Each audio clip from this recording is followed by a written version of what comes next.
પણ એટલું યાદ રાખજો કે જે માં પોતાના દીકરા માટે પોતાની દીકરી માટે માં પ્રેમની મૂર્તિ બની જાય, પ્રેમ આપે, બે આહુડા પાડી લે, તો માએ બે આંસુ પાડ્યા હશે તો સામે બાપનો એટલો જ પ્રેમ છે કે એને બે આહુડા ક્યાંક પીધા હશે યાર.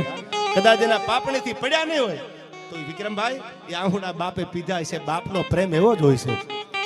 દુનિયામાં બાપનો જેવો તેવો પ્રેમ નથી.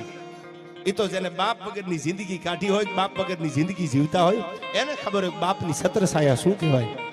ઘરમાં એક કમાવા વાળો માણસ હોય, યાદ રાખજો, દુનિયામાં કે ઘરમાં, સમાજમાં, બધી જ્ઞાતિમાં એક કમાવા વાળો માણસ હોય. ભાઈ 5 પરિવારના 5 સભ્યો આનંદ કરતા હોય, એક જ રિક્વાયરમેન્ટ હોય, દીકરી હોય, દીકરો હોય, પપ્પા બાપુ મને આ કરવું છે, બાપુ મને આ કરવું છે. સાહેબ માણા મજૂરી કરતો હોય, કોઈ જ્ઞાતિની વાત કરું છું, સાંભળજો, 18 વર્ણમાં એ મજૂરી કરતો હોય, ઉસીના પૈસા લઈ લે, જરૂર પડે તો વ્યાજે લઈ લે, પણ કોઈ દી પોતાના પરિવારને